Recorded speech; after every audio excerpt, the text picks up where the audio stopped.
Test, test. All right, we're on. Thank you, everybody, for coming. How many participants do we have read online? Still checking.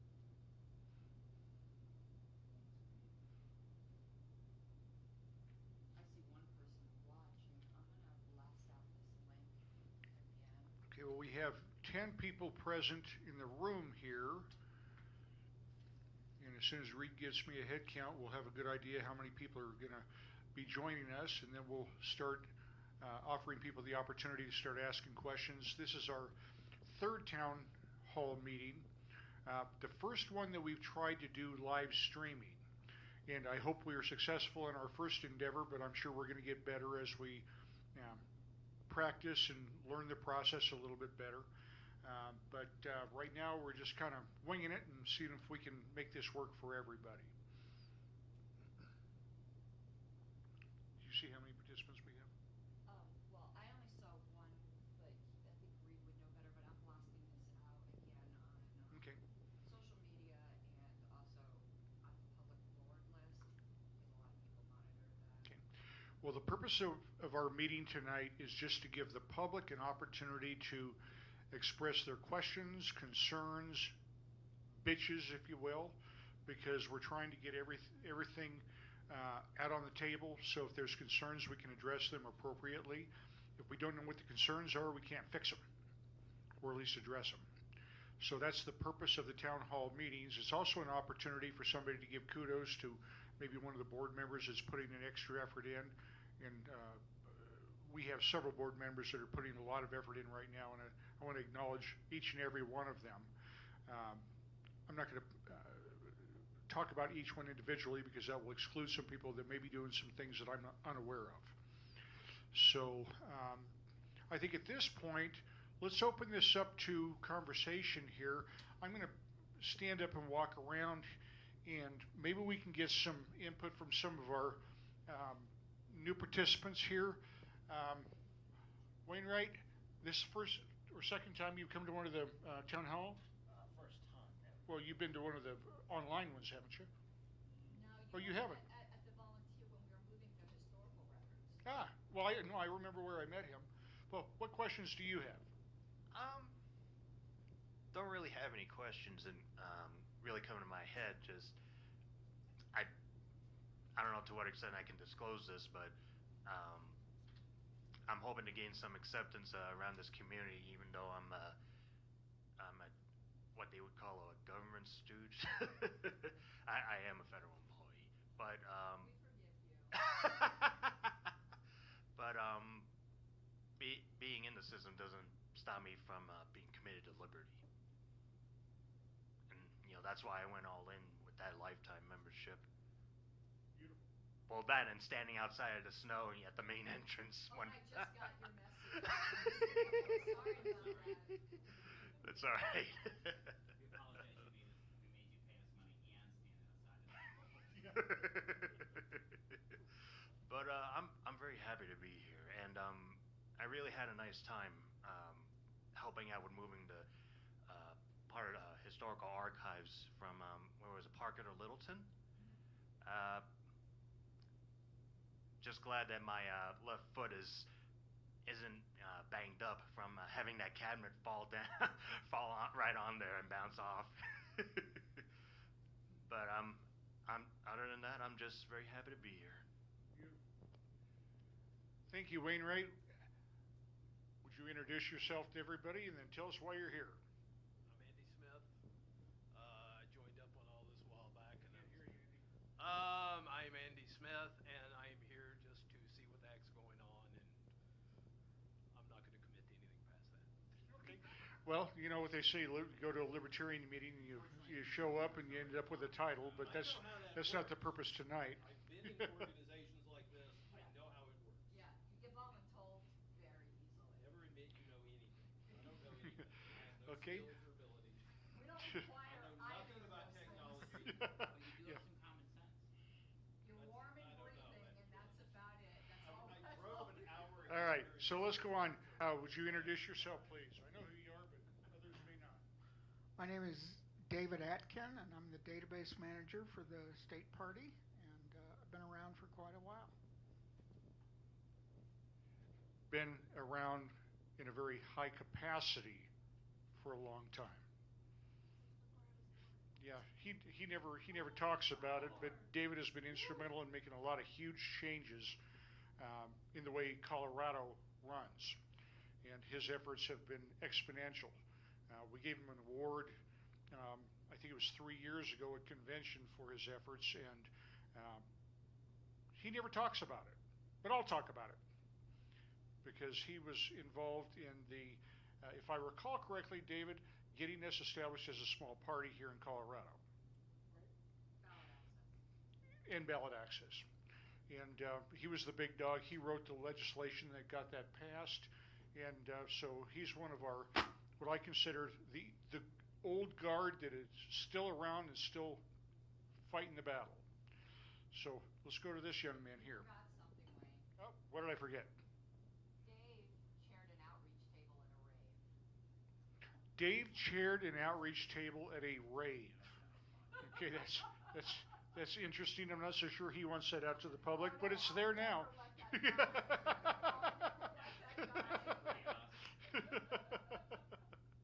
Okay, your turn. I'm here with my mom, the vice chair. Your name is? Christian Christian? Goodman. All right. Thank you, Christian. You're here just to observe or give her company in the car or all the above? Good evening. I'm Hannah Goodman. I'm the vice chair, and I made the 3-hour drive in the snow to be here. Thank you for making the trip, Hannah. We have several other people that started from areas far away that turned around. And, you know, I-70 was basically, for all intents and purposes, closed, so Daniel couldn't make it down. But, Madam Secretary, you want to introduce yourself? You just stole my thunder by calling me Madam Secretary. So I'm the secretary, and also, what? Yep. Yes, and also right now, the more important thing I think, because this is what I'm working furiously on, is the Convention Oversight Committee chair. Hi, everybody. I'm Jacob Luria. I'm the campaigns director for the LPCO. If you are interested in running for office in any large or small capacity, please first go on our website and fill out a run for office form, and then I will contact you. Please, you can acknowledge but disregard the message that you will get from National, and I will reach out to you. We are still looking for a lot of line holders. There should have been there was an email that David was kind enough to send out, so still looking for that. And then, yeah, we have a convention March 12th, so it would be nice to see lots of people come out and show the LP that Colorado is a super serious area. I'm going to elaborate a little bit on what Jacob said. There are 3 different ways that you can run for office. And what Jacob referred to as a line holder, and that's somebody that just puts their name on the ballot. They don't put any money into it. They don't get involved in anything. They just have their name on the ballot, so there's an L in front of every race. That takes a very, very small amount of effort, and it's a huge, huge value to the Libertarian Party of Colorado, or any other state for that matter. But here in Colorado, we'd love to have as many line holders as we can get. The next level would be what we call an educational candidate. An educational candidate is somebody that is a little bit above a line holder. They don't have to spend a lot of money, but they respond to interview requests, fill out questionnaires. Their main function is to trying to get the Libertarian Party message out to the public. And then, of course, we have the full run people that are actually putting effort, time, and money into a full campaign. We have a handful of people. How many people do we have that are doing full runs this year, Jacob, that you're aware of? Well, there are 2 sitting in this room who are running for local office, which is very important. And then we have full runs. Maybe at least half a dozen that are really interested and I mean full runs, meaning like really avid, really Yep. searching for donations, planning on raising a lot of money. We do have a Senate candidate now, which is very exciting. He was a guy who ran for office already in Broomfield, did pretty well. So we're going to work on trying to get him in the debates and see what we need to do about that. So if anyone knows Kyle Clark, let me know. I mean, like, besides just seeing him on the TV.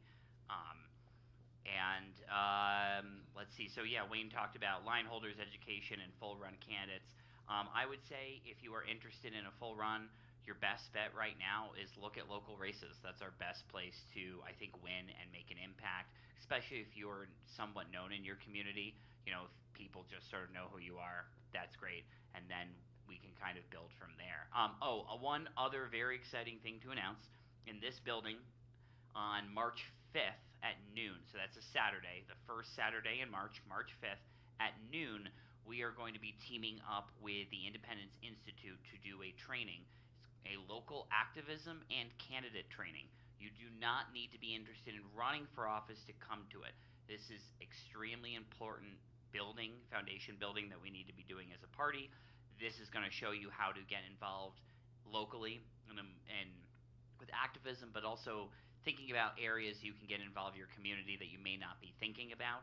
And then if you are interested in running for office, tools and things for that. So it's going to be about a 2-hour workshop here. There will be some snacks and drinks provided. It's only $5 per person, and that's just to make sure that you show up. But I would encourage everyone to come.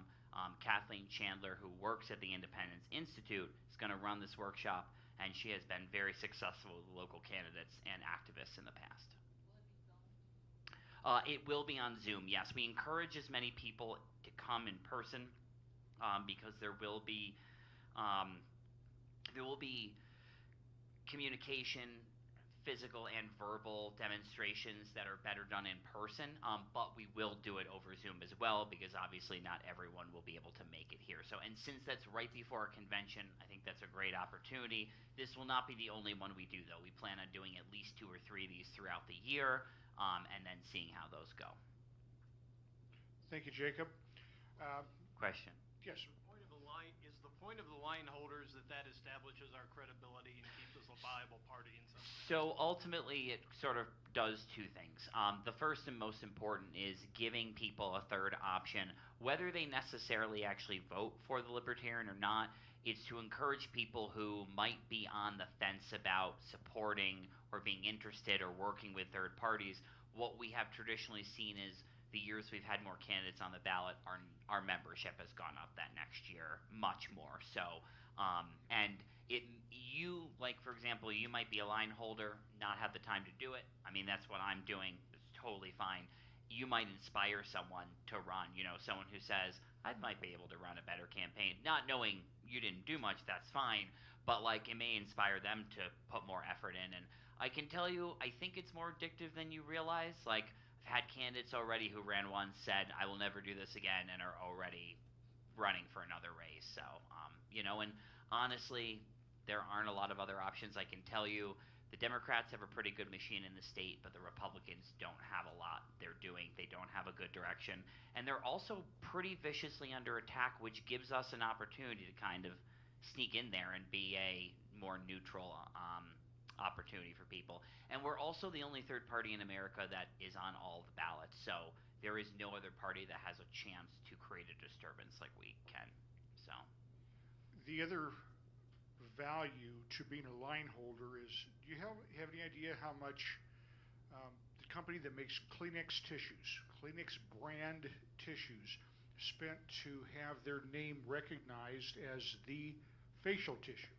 Everybody, even 30 years later, 40 years later, when somebody asks for facial tissue, they ask for a Kleenex. And it's just like Coke. I mean, there's a lot of cola products, but Coke is still the one that people refer to when they're looking for a cola product. Manufacturers spend a lot of money to get their name known that way, and this gives us, for all intents and purposes, free advertising where people will see the Libertarian name out there, and they'll understand that there is a Libertarian Party. So the value of that is huge. Every person that signs a ballot or receives a ballot that has any interest in looking at it, if they see a L there, they will know that we are a viable party.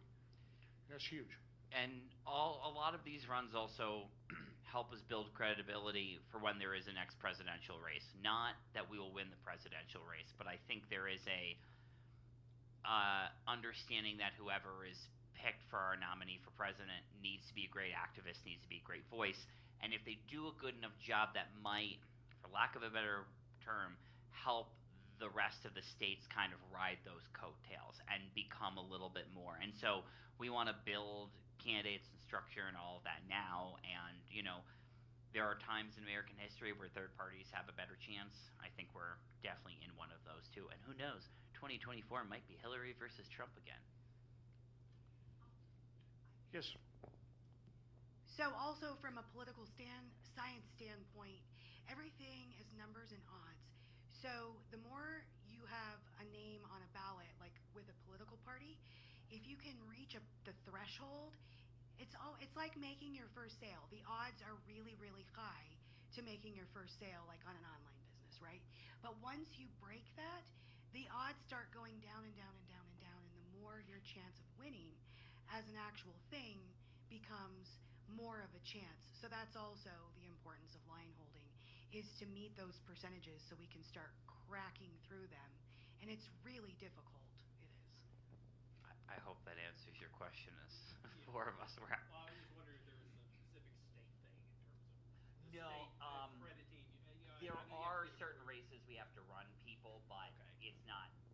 All right. Yeah, so That was kind of my original question. that's That's fair. good stuff. It is easier in Colorado to make the ballot as a third party than many other states, which is we're lucky about. New York, the Libertarian Party just lost like a ballot access across the whole state for a bunch of stuff because the Senate candidate didn't get a high enough vote threshold. It's bullshit, but sorry.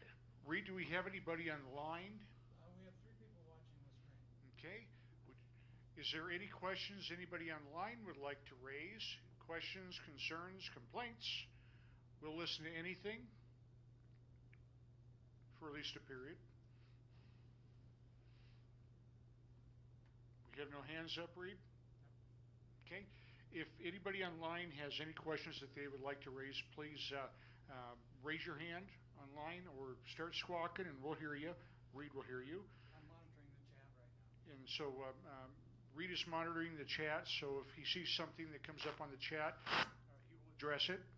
I guess I want to talk a little bit about what's happening with the state party. Obviously, we're very involved in a lot of things, but the most important thing is our convention is coming up, and that will be in about another month and a half. And I would encourage anybody that's a registered libertarian, or even if you're not, come to our convention. You'll have a great time. It'll be a lot of fun. You do have to be a registered libertarian for 90 days in order to be a voting delegate, but that doesn't mean you're not welcome at the convention to observe and enjoy the festivities. You can buy an all-access pass just like the libertarians can, and participate in our gala. And our keynote speaker is Dave Smith, and he's one of the most popular comedians and podcasters that are out there. I mean, he's huge. In fact, he was on Joe Rogan's show. Was it today? Today? Yeah. Yeah, he's very, very popular, and he's going to be our keynote speaker. So if you have any reservations about coming to our convention, put those in your pocket, buy a ticket, and come and join us. In order to participate in the business, once again, you have to have been a registered libertarian for the previous 90 days. But that doesn't mean you're not welcome to join us. We'd love to have you. And you know what? You'll probably leave as a solid libertarian after that. I would hope so. That's what happened to me. The first convention I went to, I was not a libertarian. My wife was. I had not yet made the switch. But after the convention, I made the switch. Because they made him wear a different color name badge. Yeah, I was embarrassed. I had to wear a different colored name badge. Well, that's just to make sure that I wasn't voting in something that I was not supposed to be voting in. And so that was the purpose of that.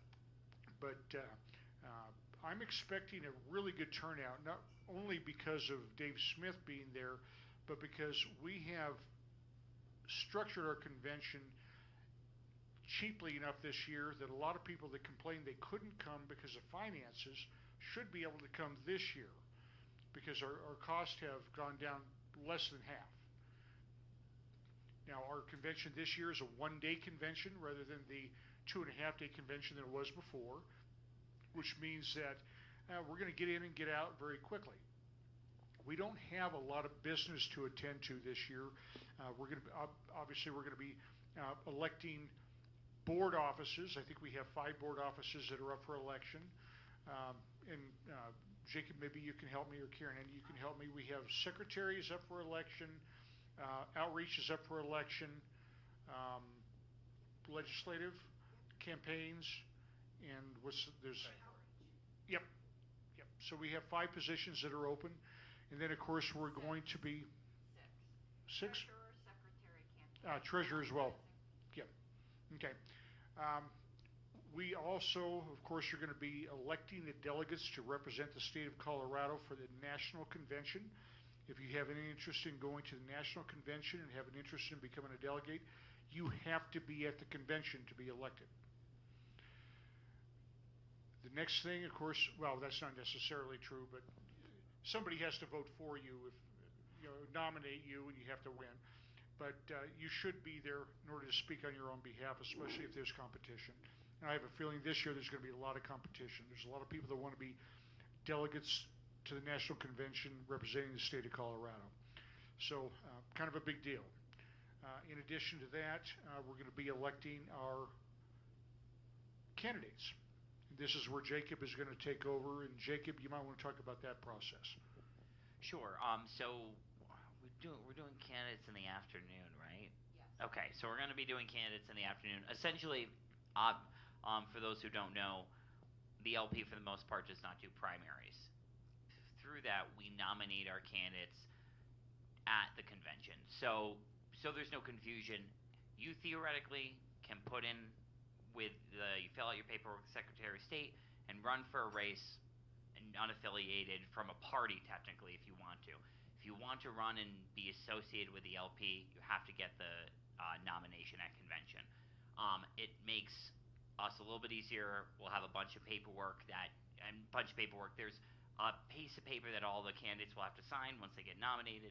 Wayne, you will have to sign that as the chairman on all of these, so I'll get you all that paperwork. Okay, great. Perfect, so you know. And most of the candidates will get a little bit of time to speak. We have a couple races where there are some multiple candidates running for them, so what will happen is each of those candidates will get a time to speak, probably a little bit longer, and then ultimately all the voting delegates there will choose who they want to represent the LP in that race. Right now, the biggest one would be the governor's race. We do have 2 people interested in that, and so probably what will happen, depending on what they agree upon, is one of them will be nominated for the lieutenant governor position, whoever is not nominated for the governor. Also, you can nominate people from the floor. You do not need to put in your paperwork technically ahead of time. However, I would encourage you, if you want to run, that's the easiest thing to do to make sure that we run the candidate portion as smoothly as possible. Technically, the deadline is April 12th for the Secretary of State to file for office, right? Mike Seebeck's our expert at that, to be honest with you. So that's why you don't technically have to have your paperwork done by the convention. However, again, we're not a large party where we're running a bunch of primaries. The best thing we can do is have ourselves as organized as possible going into the convention. Races where there are multiple people, will duke it out. We will choose somebody and then, basically move on to the gala. So we also will have something what's called the vacancy committee. This will help find candidates after the election for races where we don't have line holders. So, but again, like I said, if it's something you're even considering, even just being a line holder, I promise you it is an extremely easy process. You have 2 pieces of paper to fill out with the Secretary of State, and if you don't collect money, like you don't raise any campaign donations, then it's going to be the easiest year you've ever had for running for office. I don't know. Sorry about the feedback. And obviously, if you raise money, you have to report that. But outside of that, it's pretty easy. So if you're thinking about it, let me know. Check your Secretary of State registration to see what districts you're in. I'll help you find races. Thank you, Jacob. Do we have any questions from anybody from online, Reed? Not at this time. Still not? Okay. How about from anybody else that is here in the room?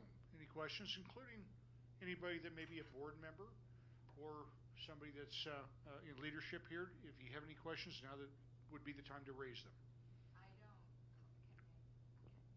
don't. not questions, but just some things I want to bring up. If anyone has any questions about how the business at conventions is going to progress, because I know when you haven't been, it can get very confusing.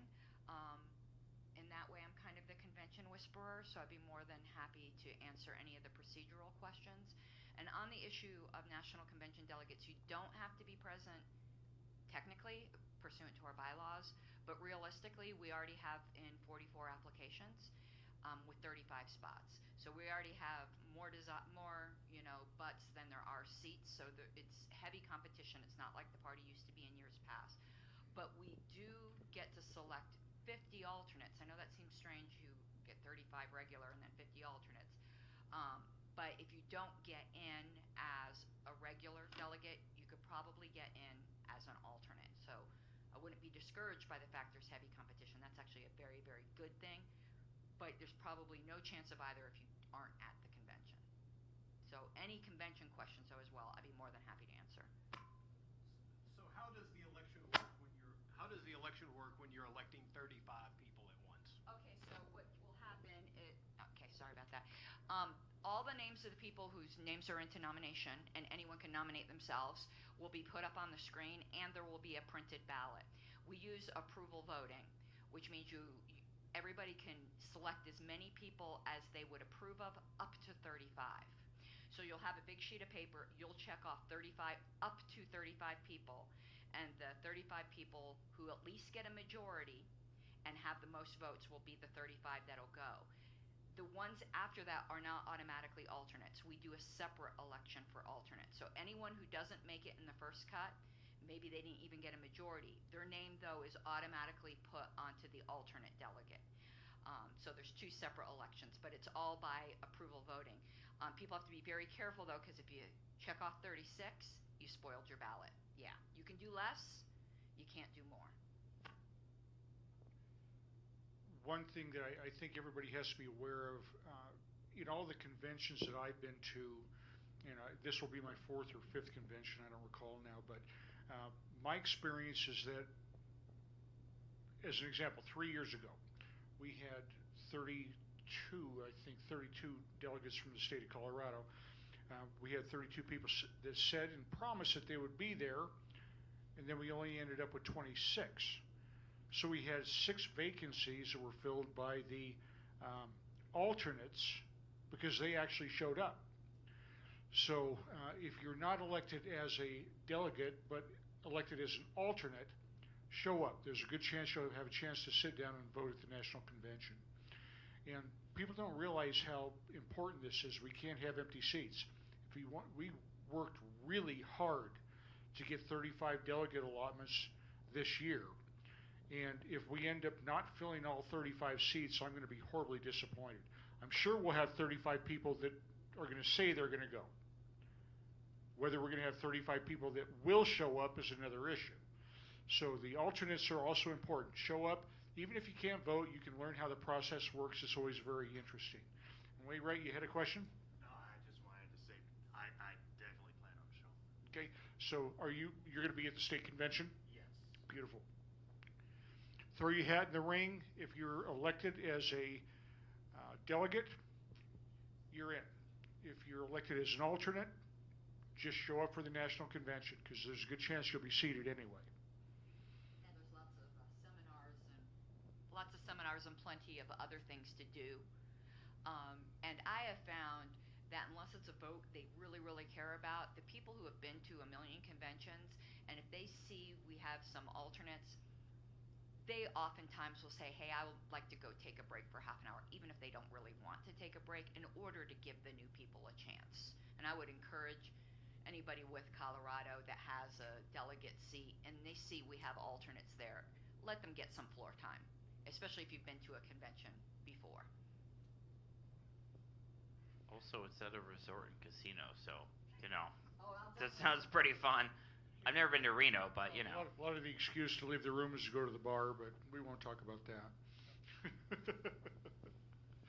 Now, who here in this room has been to a national convention before? Okay, about half of us. National conventions are very interesting. And they are also a lot of fun as long as you take advantage of it correctly. I've been to every one since I joined the party, and I would miss it for the world. Not only do I want to have a voice in the direction of the organization, but I want to enjoy time with people that are like-minded. And as Wainwright said, when we moved all that stuff, all the historical records, we all got together for a bite and a drink afterwards, and we had a ball. It was because we were sitting around with a bunch of like-minded people. And that's always fun. You go to a convention, you get 1,000 people that are like-minded, you're undoubtedly going to find somebody that you can hook up with and have a great conversation. So hook up was probably a careless term. Or maybe hook up with, I don't know, I'm not judging. Yeah, I would like to put this on the record now. The caterer for our convention is named Buns and Thighs. Gavin, on this recorded line, I'm not buying strippers for the party. Or hookers. I'm not saying I wouldn't, but I would do that with the party's permission. It is just the caterer we are using. Sorry, they seem the most cost effective. That was said. All right, do we have any questions from anybody? Do we have any productive inputs about how we could improve our action as a state party? Not you, David. I already got yours. Nothing? So we're perfect. I love it. Yeah. Well, I'm sure there's a lot of things that we can do to improve, and we love the public's input. We had some great input last time about one of the questions about the ballots, and we've addressed that, and that's going to be improved at this convention. And everybody always brings something to the table that has value. If we don't have the input, then we don't know what that is. The board members are so close to it, a lot of times they don't see the things that the outside public sees. So I think it's crucially important that we get everybody's involvement, and we need your help because that's how we improve. Is there anything else anybody wants to add? Yes. Yeah, you know me. You don't ever want to make me put things on the agenda. We always desperately need convention volunteers. There'll be some more emails going out asking, but you don't need to wait for that email. You can always email me at secretary@lpcolorado.org, and I will find something for you to do at convention. Many hands make light work.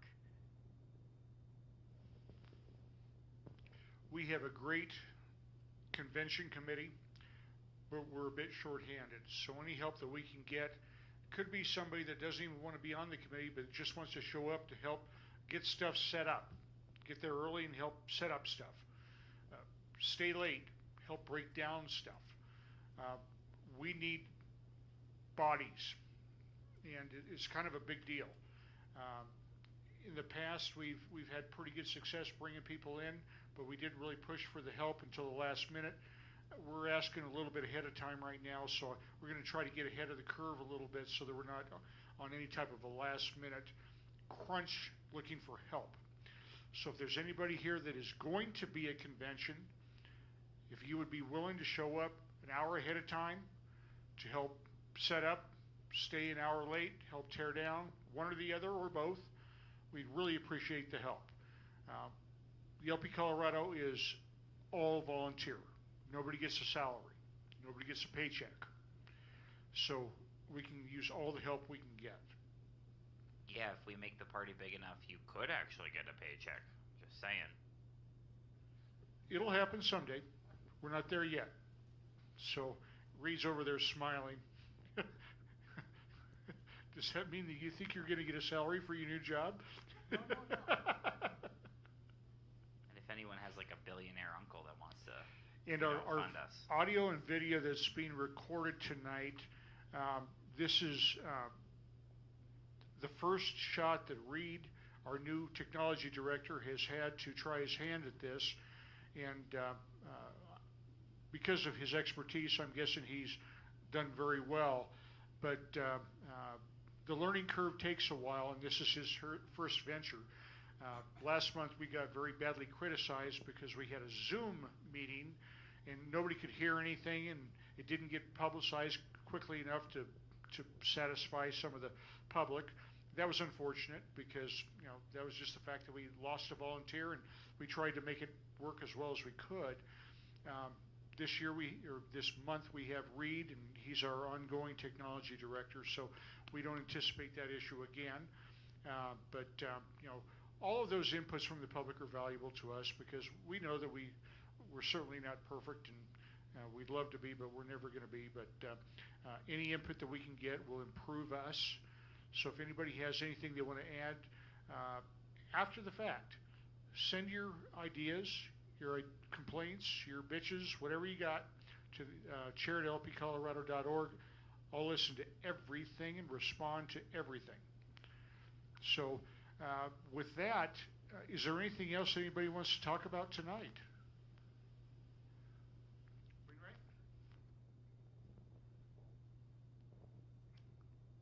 If it's all right, I'd like to share a little story about sort of my journey to up to this point, at least. Like many around my age group, I think my introduction to libertarian ideas, just in general, was Ron Paul. I remember I remember seeing him on the Daily Show. And the one thing that blew my mind immediately was that this was a Republican representative who opposed the Iraq War, which boggled my mind at the time. And that started my journey down the rabbit hole towards exploring these kinds of ideas.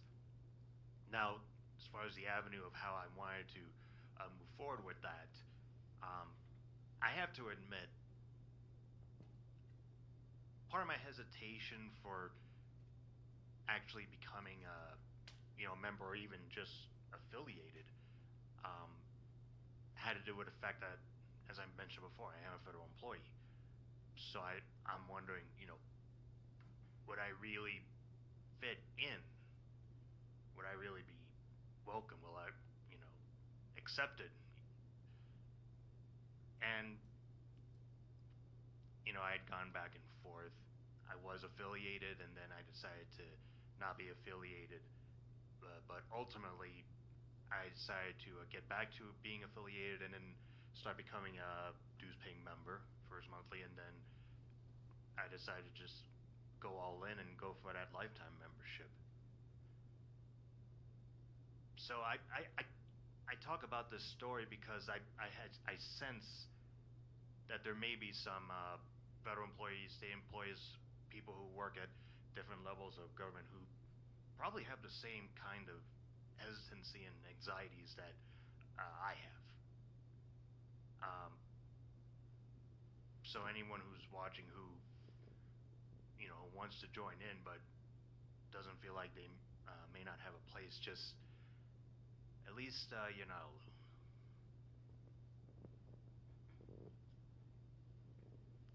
Thank you, Wainwright. All right. I'm just... Reed? Come on up in front of the camera. Sure. I'm just curious, from what you were saying, are you worried about repercussions? Are you worried about reactions from us? It's about 50-50. I can tell you that in our affiliate, we're the Jeffco affiliate, so just Jeffco County. We do have federal employees there, so you're not alone.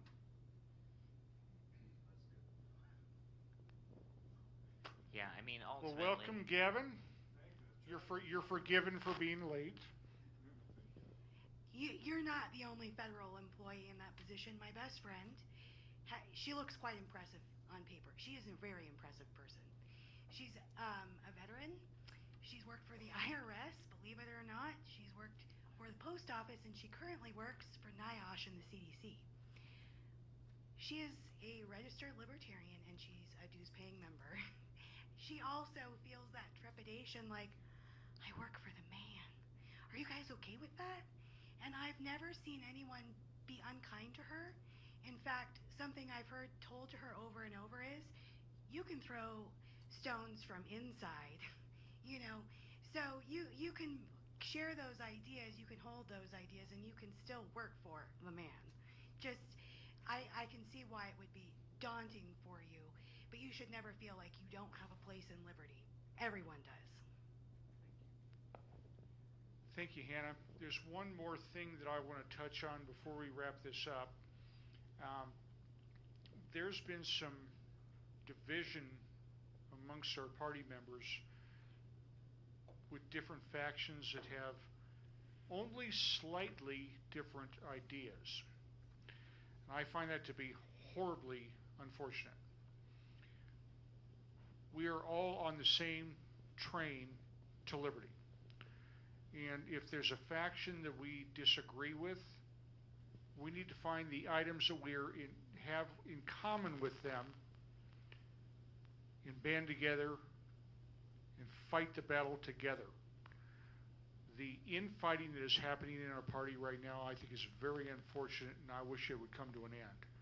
I don't see it coming to an end until after Reno. Maybe after Reno it will, but until then, I see it in our face. It's unfortunate, but I would love to see it end. And so let's just keep in mind that there are people in this world that we agree with 90% of the time, and if we disagree 10% of the time, we're still brothers. We need to keep that in mind. And I think that's a really big deal. Is there anything else anybody wants to add before we wrap this up? We were supposed to go till 8, but we're out of steam. We don't have any input from the public, do we, Reed? No, we don't. We still have a couple of people watching. Okay. All right. Gavin, would you like to introduce yourself? I know you probably got stuck into traffic. Thank you. I'm Gavin. I'm the treasurer. Can they see me? They can. Not quite. I can't see it yet. I'm watching. Well, don't need to see me. Not that good to look at anyways. He has a face for radio. Face for radio. I'm the treasurer. I've been serving since September, I think, and I trained under the great John Hirschman, and have been privileged to be serving this organization for that long. And we'll be seeking re-election and hope to continue serving the party for many years to come. Thanks, So you're throwing your hat in. You're in. I'm in, yeah. Good. Well, it's a unique position because there's, as David knows and as John knows, there's a lot of, sort of technical things that you have to learn. And so now that I've got that learned, I think it's good to keep it going. It's not, I don't have an agenda or anything. I just want to serve the party. We appreciate that very much. Thanks for the opportunity to introduce myself, Wayne. All right.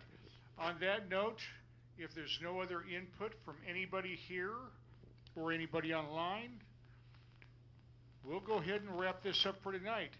Guys, this is our first effort at a live recorded meeting, not a Zoom meeting. My problem with the Zoom meetings is that half the time people can't be heard, and on both sides, unless everybody has headsets and a computer in front of them, it's just not effective. So I think this is a better format, but this is our first crack at it, and hopefully we can improve upon it and have some greater success.